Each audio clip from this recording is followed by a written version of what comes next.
Professor Zilnax adjusted the atmospheric controls in his personal quarters aboard the Enlightenment, his translucent skin pulsing with bright blue patterns of anticipation. Through the viewport, Earth hung like a perfect marble, deceptively serene against the void of space. Recording log entry. Mission Day 1. Standard cycle. He dictated, his 6 appendages simultaneously operating various instruments. After 17 stellar cycles of proposal submissions and bureaucratic negotiations, the Galactic Consortium has finally authorized our comprehensive study of humanity, perhaps the most enigmatic species to achieve faster-than-light capabilities in the recorded history of our galaxy. A soft chime indicated someone at his chamber entrance. The door dissolved into particles, revealing Thetmore, the youngest member of his research team. Her deep-sea evolutionary heritage was evident in the delicate gill structures along her neck that fluttered slightly in the ship's artificial atmosphere. "The preliminary scans are complete, Professor," she said, her voice carrying a subtle harmonic undertone characteristic of her aquatic species. "Earth's information networks are unusual. Their data storage methods are redundant, contradictory, and strangely preoccupied with documenting failures rather than successes." Zilnax gestured toward his workstation, where a 3-dimensional projection displayed the orbital path of the Enlightenment as it prepared to dock with the newly constructed research base on Luna. Most young species protect their historical narratives. That more. They curate, sanitize, mythologize. It's an expected developmental phase. His inner eyelids blinked thoughtfully. If humans differ in this regard, that alone justifies our presence here. The ship shuddered slightly as docking procedures commenced. Beyond the viewport, the lunar research base came into view, a gleaming complex of interconnected domes, built to consortium specifications but staffed primarily by automated systems. The consortium had insisted on minimal contact protocols until the research team completed their initial assessment. "The quantum archives are ready to receive their historical database," said Kuvleth, the team's data specialist, joining them at the viewport. His crystalline exoskeleton refracted the light from Earth in prismatic patterns across the chamber walls. "I've never seen a species produce so much information about themselves in such a short evolutionary timespan. Their archives are excessive." Zilnax gathered his personal research tools, instruments that had accompanied him on studies of 17 previous civilizations across the galaxy. None had prepared him for what awaited on Earth. "You're looking at this backward," Zilnax said. "Most species we study have had millions of years to develop technologies and social structures. Humans compress that development into mere thousands. What appears as excess may simply be efficiency we've never encountered." As the team transferred to the lunar base, Thetmore found herself inexplicably drawn to the blue planet dominating the horizon. Something about it triggered an ancestral response in her neurological system, a predator's recognition of another predator's territory. "Professor," she said quietly as they entered the main research dome, "the consortium believes humans achieve faster-than-light travel through random technological convergence, but that doesn't explain their developmental timeline." Zilnax activated the central holographic array, and the dome illuminated with a 3-dimensional timeline of human history, constructed from publicly available data. The visual representation showed clear acceleration points, each following periods of intense conflict. "The consortium sees what it expects to see," he replied, manipulating the display to highlight key evolutionary benchmarks. "Our job is to see what's actually there." He expanded a section of the timeline. "We begin the download sequence at dawn, Earth time, a symbolic gesture to mark the beginning of understanding." None of them noticed how the timeline pulsed with an unusual concentration of red markers, the universal consortium designation for extinction-level events. No other studied species had survived even one. Humans had survived dozens. The lunar research facility's lighting dimmed automatically to simulate Earth's night cycle, but none of the xenohistorians noticed. 3 days into their research, sleep had become a forgotten luxury. "This can't be accurate," muttered Kuvleth, his crystalline form catching the blue glow of his workstation. The translation matrix must be malfunctioning. He manipulated the holographic interface, cross-referencing multiple human historical sources on what they called World War II. The death toll figures remained consistent across every database. 70 million of their own kind. In less than a decade, he whispered. His exoskeleton crackled as stress fractures formed along its surface, a physiological response his species exhibited under extreme distress. Across the chamber, Vetmore immersed herself in human visual records, her face illuminated by footage from concentration camps. Her gill slits flared erratically, struggling to process oxygen as her body responded to what her mind couldn't comprehend. "Professor," called Dr. Hantar from the biological analysis station, "you need to see this immediately." Zilnak's approach, all 6 appendages loaded with data tablets he'd been reviewing simultaneously. The neurobiologist had been comparing human brain structure with all cataloged sentient species. "I've isolated something unprecedented," she said, her tendrils undulating with excitement. "Observe the human amygdala and prefrontal cortex interaction. In most sentient species, these regions maintain clear evolutionary boundaries, but in humans, they're interconnected," Zilnax finished, his skin pulsing amber with surprise. "Emotional responses directly influencing higher cognition." "Precisely. Their neurological structure allows them to form emotional attachments to abstract concepts." Her tendrils twisted anxiously. "They don't just fight for resources or territory like other predator species. They fight for ideas." A sharp crack interrupted them as a portion of Kuvaleth's exoskeleton shattered. He convulsed in his suspension chair, crystalline fragments scattering across the floor. "Medical emergency," Zilnax called out. The facility's automated systems responded instantly, medical drones converging on the data specialist. "Holocaust, Gulag, killing fields, Rwandan Meshites." Kuvaleth babbled incoherently as sedatives were administered. "They keep doing it, learning nothing." As medical staff stabilized their colleague, Professor Zilnax implemented emergency research protocols. Psychological shielding required for all team members, mandatory rest cycles, and content filters for particularly disturbing material. "We've been approaching this incorrectly," he told the assembled team hours later. "We've been cataloging human history as we would any other species, as a linear progression toward greater stability and cooperation." He activated the central display, showing a radically different visualization of human development. Not a straight line, but a jagged pattern of peaks and valleys. Humans don't progress linearly. They operate in cycles of creation and destruction. What appeared to be developmental regression is actually part of their evolutionary pattern. Drexvan, the Security Council representative, stood abruptly. His militaristic species rarely participated in academic discussions, but now his bony ridge of threat sensors was fully extended. "I'm forwarding these findings to the High Council immediately," he declared. "This species presents a clear danger to galactic stability. Their inclusion in interstellar society must be reconsidered." Vetmore, still shaken by what she'd witnessed, found herself unexpectedly defensive. "That's premature. We've only analyzed their conflicts, not their achievements." "What achievement could possibly offset this level of barbarity?" Drexvan challenged.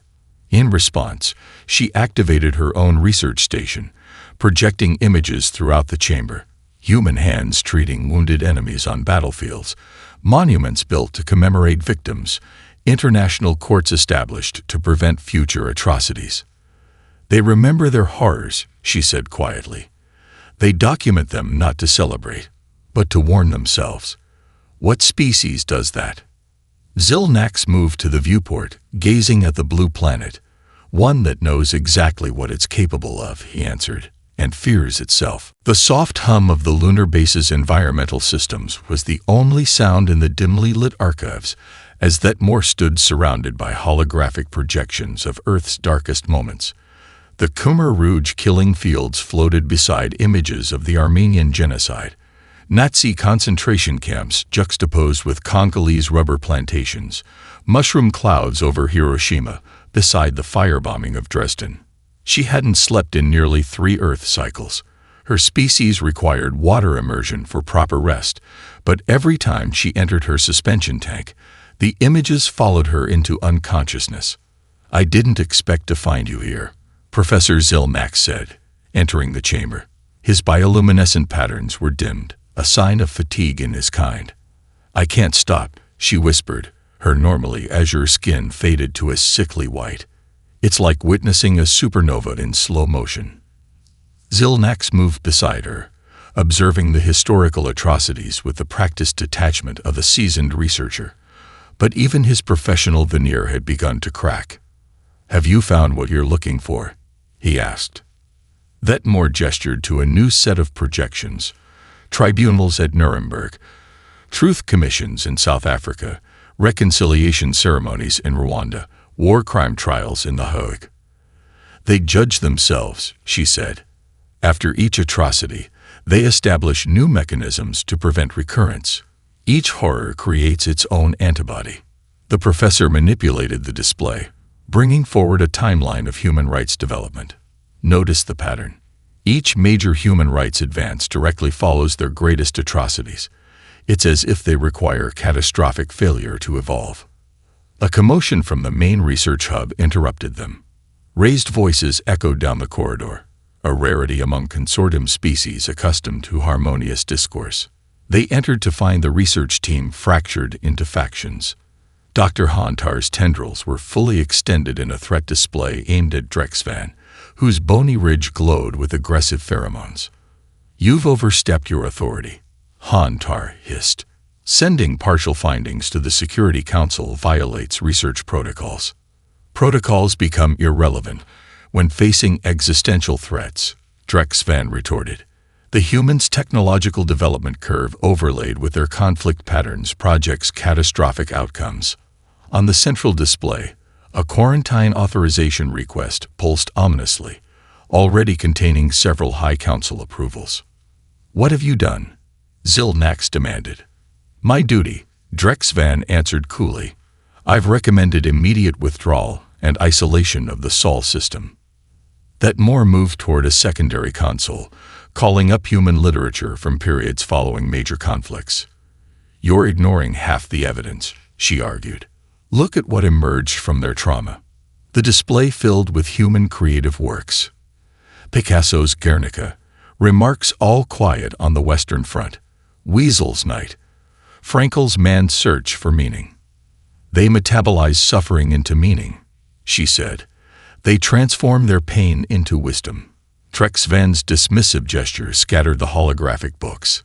"Meaningless sentimentality. The data speaks for itself. This species has engaged in more self-destructive behavior in their brief existence than all consortium species combined throughout our history." An alert chimed, interrupting the confrontation. A message from Earth. The humans had detected the research vessels and were requesting direct communication. "It seems," Zilnax said dryly, "our subjects have become aware of the observation." The message continued, outlining a formal invitation for the research team to visit key historical sites on Earth's surface, places of both tremendous achievement and unspeakable atrocity. "They're inviting us to witness their shame," Vetmore whispered, her gill slits fluttering with surprise. "What species does that?" "A deeply manipulative one," Drexvan countered, "or one with nothing left to hide." Zilnax stared at the invitation, his skin cycling through patterns of uncertainty. The decision before him violated fundamental consortium research principles of non-interference.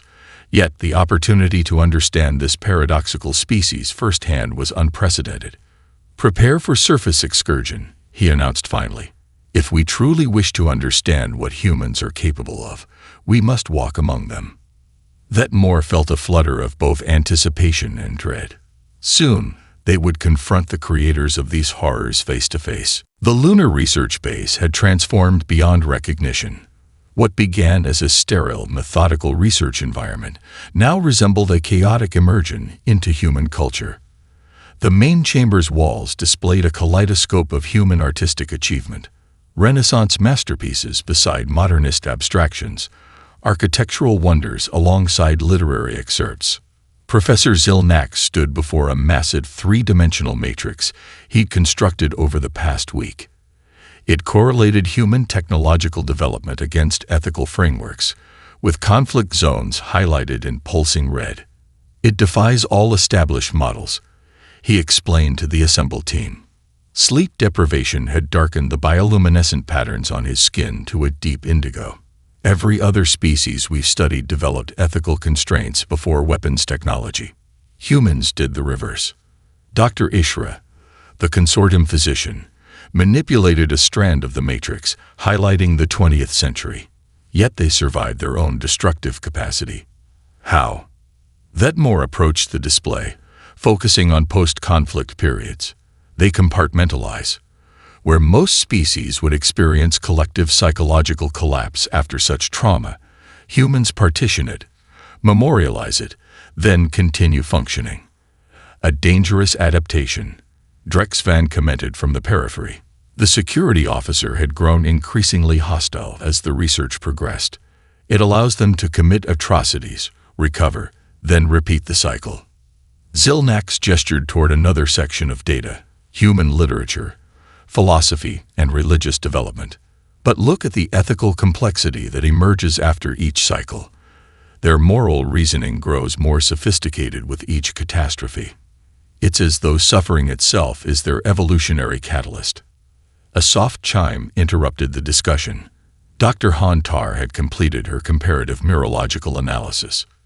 "You need to see this," she said, transferring her findings to the central display.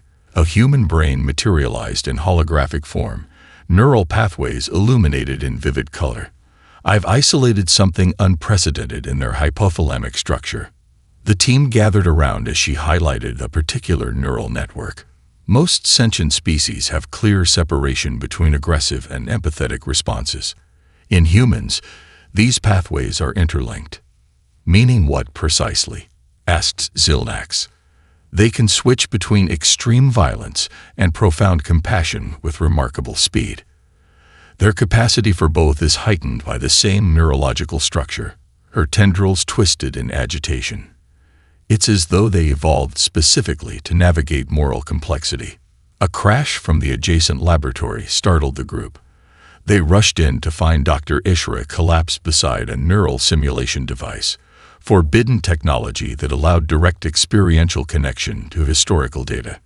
"She's been running immersive simulations of human trauma," Hantar said, checking the physician's vital signs.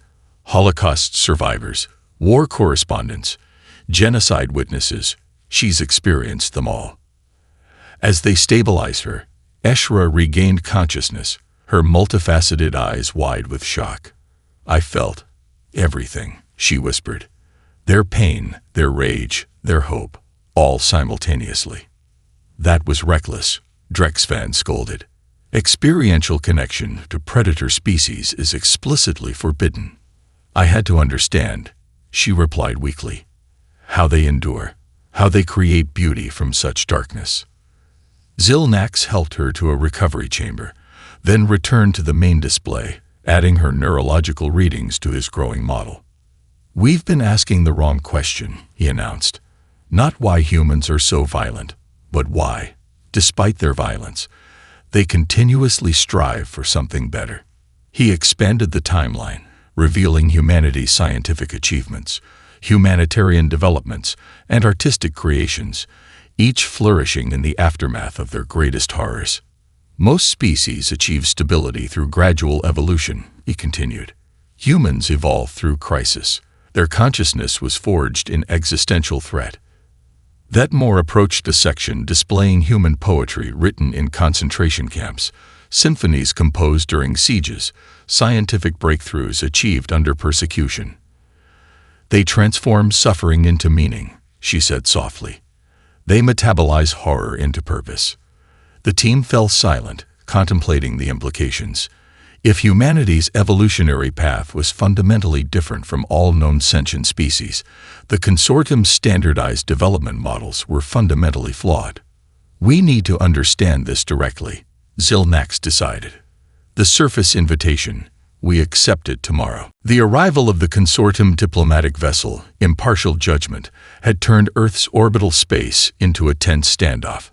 Its imposing silhouette dwarfed the research vessel Enlightenment, midnight black hull absorbing, rather than reflecting light. A design choice meant to inspire awe in primitive species. High Counselor Vexer strode through the lunar base's main corridor, his elongated form towering over Professor Zilnax. Evolutionary adaptations for a high-gravity homeworld had given his species physical advantages they seldom hesitated to display. Your reports have caused considerable alarm, Professor Vexer stated, mandibles clicking with displeasure. The Council questions your objectivity. They entered the primary research hub, where the evidence of Zilnax's unorthodox methods was on full display. Walls covered in human art, music from various Earth cultures playing softly, physical books stacked on workstations. You've gone native, the High Counselor observed coldly. A common failure among field researchers. Zilnax's skin pulsed with indignation. We've discovered an entirely unique evolutionary path. The consortium's standardized models simply don't apply to human development. Vexer gestured dismissively toward the holographic display of human history. What I see is a dangerously unstable species that achieved technological advancement without corresponding ethical development. The potential risk to galactic stability is unacceptable. That Moore entered, carrying additional research materials. She froze upon seeing the High Counselor, instinctively lowering her gaze in deference. Your junior researcher, Vexer noted. The one advocating most strongly for human integration. I advocate for complete understanding before judgment. That Moore corrected, her voice barely audible. The High Counselor's compound eyes shifted toward her. Understanding. We understand enough. A predator species with nuclear capabilities and documented genocide who achieved FTL travel mere centuries after discovering electricity. The prediction models are unambiguous. Those models were designed for gradual evolution species, she replied, gaining courage. Humans don't follow the standard pattern. Precisely our concern. Surveillance footage from Earth appeared on the central display. Human military installations, weapons systems, defense networks. The imagery carried the unmistakable digital signature of consortium intelligence operations. You've been spying on them, Zilnax realized, his bioluminescence flaring bright orange with alarm. Standard security protocol for potentially hostile species, Vexer replied unapologetically. The containment fleet is already en route. Containment. That Moore's gill slits flared in shock. You can't quarantine an entire sentient species without full Council approval. Emergency protocols are in effect, the High Counselor stated. The fleet will establish a blockade pending final assessment. Zilnax moved to his primary research station, rapidly compiling data. This violates multiple consortium ethical directives. Humans have shown no aggression toward. A communication alert interrupted him. A direct transmission from Earth to the lunar base. They're calling again, Dr. Hontar announced from the communication station. And they're addressing the High Counselor by name. Silence fell across the chamber. Impossible, Vexer whispered. Our presence should be undetectable to their technology. The central display activated, showing a human female in formal diplomatic attire. High Counselor Vexer, she began, speaking perfect consortium standard language. I am Ambassador Chen of the United Earth Government. We've been anticipating your arrival and would like to extend our invitation to include you and your security delegation in tomorrow's diplomatic exchange. The silence deepened as implications cascaded through the room. How long have they been monitoring our communications? Vexer demanded, mandibles clicking rapidly, a sign of extreme agitation in his species. The human ambassador smiled slightly. We've been aware of your research presence since your arrival, Counselor. Unlike some species, we believe transparency builds trust. Her gaze shifted to include Zilnax and Thetmore. Professor, we've prepared comprehensive access to our historical archives, including materials not available through public networks. We hide nothing of our past, especially from those seeking to understand us." The transmission ended, leaving the consortium representatives in stunned silence. "You see," Vetmore finally said, "they want to be understood, or they're practicing masterful manipulation." Drex Van countered from the doorway, where he had been silently observing. Vexer's compound eyes narrowed. "Prepare for surface contact. Full security protocols in effect." As he departed, Zilnax turned to Thetmore, his skin now pulsing with excited patterns. "They knew," he whispered. "They'd been studying us while we studied them." The descent to Earth's surface through swirling cloud formations left the alien delegation in tense silence. Each researcher wore an emergency teleportation beacon, standard protocol when visiting predator worlds. Drexvan had insisted on additional security measures, personal force shields and neural disruptors concealed within their environmental suits. Professor Zilnax gazed through the transport viewport as the craft approached a sprawling complex of crumbling concrete buildings surrounded by barbed wire. Auschwitz-Birkenau. The name alone had triggered emergency psychological protocols during their research. "This is unexpected," Vetmore whispered, her gill slits barely moving as she struggled to process what she was seeing. High Counselor Vexer's compound eyes narrowed. "They bring us first to a site of atrocity. This confirms our assessment." The transport settled onto a landing pad where a small human delegation awaited. As the aliens emerged, environmental sensors confirmed the atmosphere was within tolerance parameters. The artificial membrane covering Vetmore's gill slits adjusted automatically, allowing her to breathe the unfamiliar air. A human female stepped forward. Ambassador Chen, recognizable from the transmission. Despite being physically diminutive compared to High Counselor Vexer, she carried herself with unmistakable authority. "Welcome to Earth," she said, speaking consortium standard without technological assistance, an impressive feat given the complex harmonic requirements. "We appreciate your willingness to experience our world firsthand." Vexer's mandibles clicked skeptically. "Your choice of first location is provocative, Ambassador." "It is deliberate," she acknowledged. "If you wish to understand humanity, you must first understand our capacity for evil before you can appreciate our capacity for good." She gestured toward the camp entrance with its infamous wrought iron words. "This preserved site represents the darkest chapter of our recent history, systematic industrialized genocide. We maintain these places not as monuments to horror, but as warnings to ourselves." As they entered the former death camp, Zilnax observed how the humans themselves seemed physically affected by the location, their postures stiffening, voices quieting, faces displaying micro-expressions of distress. "They feel pain here," he noted quietly to Thetmore. "Yet they preserve it, return to it willingly."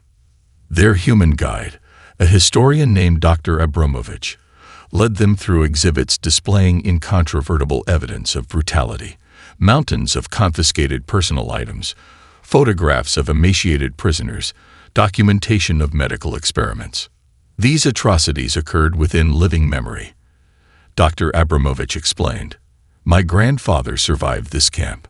Drexvan tilted his head, threat sensors extended. "You are related to a victim, yet you speak of these events with clinical detachment." "Not detachment," the historian corrected. "Perspective. I teach this history to ensure it remains in our collective consciousness. Forgetting makes repetition possible." Vetmore approached a wall of photographs, faces of those who had perished. "Your species documents individual deaths. Most civilizations record only statistical data of mass casualties. Behind each number was a person," Ambassador Chen said, joining her. "When deaths become mere statistics, atrocities become easier to commit." High Counselor Vexer had remained near the entrance, his rigid posture betraying discomfort. "I fail to see how showcasing your barbarism serves diplomatic purposes." "We aren't showcasing it," the ambassador replied evenly. "We're confronting it. There's a crucial difference." Dr. Abramovich led them to the final exhibition, a display of post-war justice. The Nuremberg Trials, the Universal Declaration of Human Rights, the Convention on Genocide Prevention. From our darkest hour came our greatest commitment to justice, he explained. Each horror created its own antibody. As they departed the memorial, Vetmore noticed human visitors placing stones on monuments, some weeping openly. They come here voluntarily, to experience this pain, she asked the historian. Memory is sacred to us, he replied. It's how we honor those lost and hold ourselves accountable. Back in the transport, Professor Zilnax reviewed the day's data while the delegation prepared for their next destination, a hospital where former enemies now received equal care. I'm beginning to understand, he said quietly to Vetmore. Their museums of horror and their temples of healing are interconnected. They need both. A peculiar evolutionary adaptation, she agreed, her scientific detachment finally returning. They convert atrocity into moral advancement. High Counselor Vexher observed the exchange with growing unease. These humans were not what the consortium had predicted. They were something far more complex.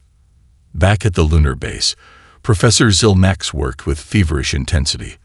The walls of his personal laboratory had disappeared behind holographic displays of evolutionary models, historical timelines, and neurobiological comparisons. 3 days of direct contact with humans had provided data that contradicted centuries of consortium assumptions about sentient development. You should rest, Vetmore said from the doorway. Even your species has biological limits. Zilnax barely acknowledged her, his 6 appendages simultaneously manipulating different datasets. His skin pulsed with patterns so complex they were nearly hypnotic, a sign of extreme cognitive activity. I've identified the convergence point, he said, gesturing toward the central display. The moment when human evolution diverged from all predictive models. The hologram showed Earth approximately 75,000 years ago. A supervolcano eruption at Toba, Indonesia, had created a global winter, reducing the human population to mere thousands. A genetic bottleneck, Vetmore observed, approaching the display. Many species experienced them. Not like this, Zilnax countered. This wasn't just any bottleneck. It was a selective pressure event unprecedented in evolutionary history. He expanded the model, showing how early humans had faced not one but dozens of extinction-level threats. Ice ages, predators, resource scarcity, and later self-created catastrophes like warfare and environmental degradation. Every other spacefaring species evolved in comparative stability, he explained, bringing up comparisons with consortium member worlds. The Vexarians had 50,000 generations of climate stability. The Thruel developed technology over millions of years of peace. Vetmore's gill slits fluttered as understanding dawned. But humans never had that luxury, Zilnax finished. They evolved under constant threat of annihilation. Their entire neurological structure adapted to crisis thinking. He activated another display showing human brain development compared to other sentient species. Most intelligence evolves for gradual optimization, slow improvements over countless generations. Human intelligence evolved for survival under extreme pressure, rapid adaptation to immediate threats. Dr. Hantar entered, carrying new neurological data from their Earth visits. The results from the empathy studies are complete, she announced. They confirm your hypothesis.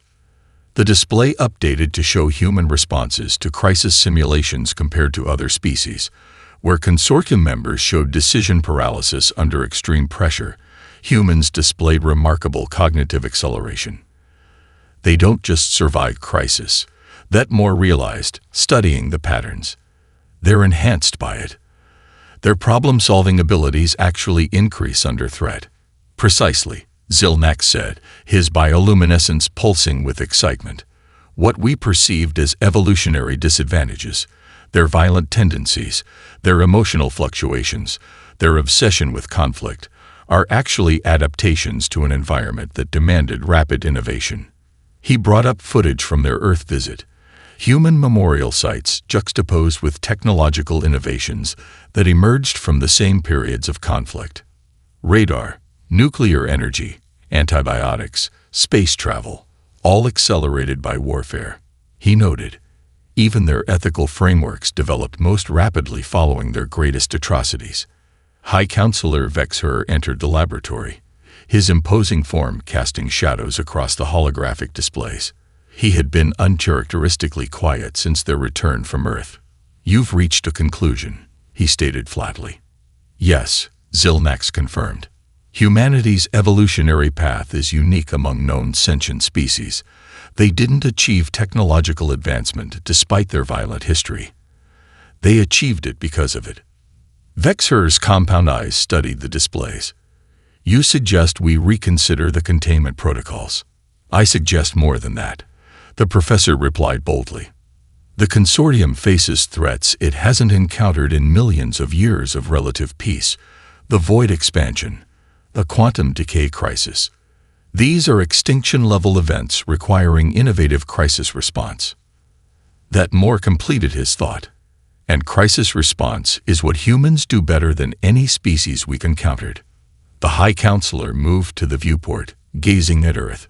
For millennia, the consortium had valued stability above all else, slow, measured progress through consensus. Yet the emerging threats to galactic civilization defied conventional solutions.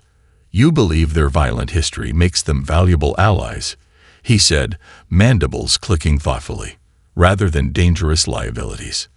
"They know darkness intimately," Zilnax answered. "They faced it repeatedly, within themselves and without. That experience has prepared them for challenges we can barely comprehend." Vexor turned from the viewport. "The containment fleet awaits my final assessment. I must be certain." Then perhaps, Vetmore suggested, "It's time for the final test." The consortium evaluation chamber aboard the Impartial Judgment had been transformed. What should have been a sterile environment for dispassionate analysis now displayed unmistakable human influence: Earth music playing softly, physical books on display pedestals, and holographic art from various human cultures adorning the walls. High Counselor Vexher presided over the final assessment, his massive form elevated on the traditional council days. Representatives from each research discipline presented their findings to the assembled consortium delegation. "We face an unprecedented decision," Vexher began, mandibles clicking in the formal rhythm of official proceedings. "The containment fleet awaits our determination regarding humanity's status in galactic society." Dr. Hantar presented first, her tendrils forming the intricate patterns of scientific discourse. "Human neurological structure reveals adaptations for rapid cognitive processing under extreme stress, a trait absent in all previously studied species." She displayed comparative brain scans showing human responses to crisis scenarios. Where other sentient minds freeze under existential threat, human cognition accelerates. They don't merely survive crisis, they innovate through it. Drexvan countered with security concerns, his bony ridge fully extended. "Their capacity for violence exceeds any species we've encountered. Their weapons development consistently outpaces ethical constraints." He projected footage of human conflicts spanning centuries. "They've targeted their own kind with weapons we consider unthinkable against even hostile alien species." The debate continued as each specialist presented their assessment. Vetmore observed the proceedings with growing apprehension. The consortium's methodical approach felt inadequate for understanding humanity's chaotic evolutionary path. Finally, Professor Zilnax approached the central platform. His skin displayed bioluminescent patterns so complex they had no precedent in consortium scientific discourse. "Esteemed colleagues," he began, "we have applied standard evaluation models to an unprecedented evolutionary case. This fundamental error has led us to misinterpret humanity's development." He activated a holographic display showing Earth's turbulent history, meteor impacts, ice ages, volcanic eruptions, and later, human-created catastrophes.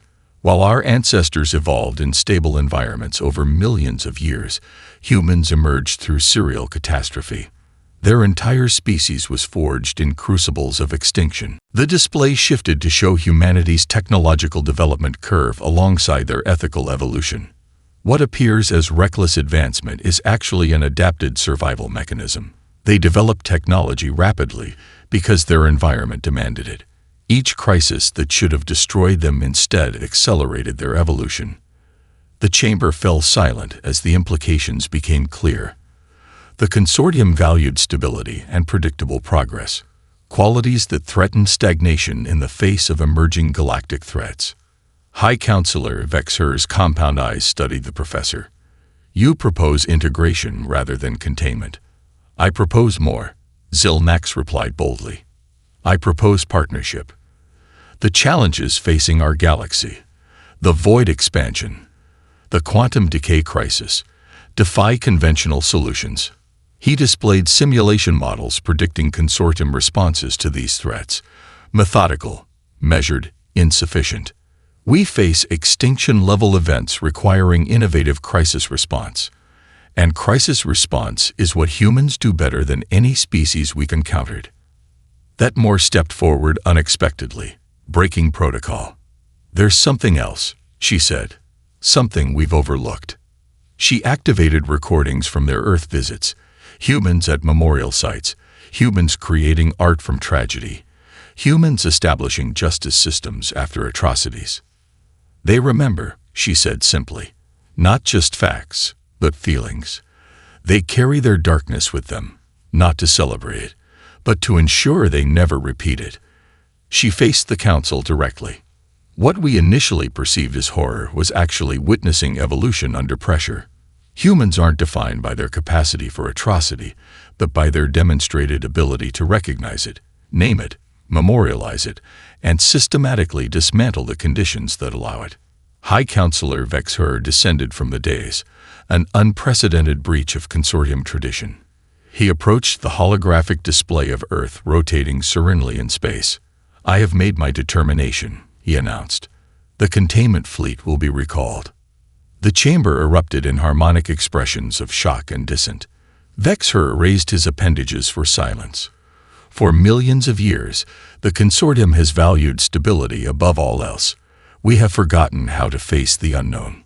He gestured toward the image of Earth. These humans, these children of catastrophe, have much to teach us about surviving darkness. They know monsters because they have been them, and they choose, again and again, to be something more. As the final report was transmitted to the Consortium Council, Professor Zilnax and Thetmore stood at the viewport, watching Earth's blue sphere against the star-filled void. They'll never be like us, Thetmore observed. No, Zilnax agreed, his skin pulsing with patterns of newfound understanding. And perhaps the galaxy will be better for it.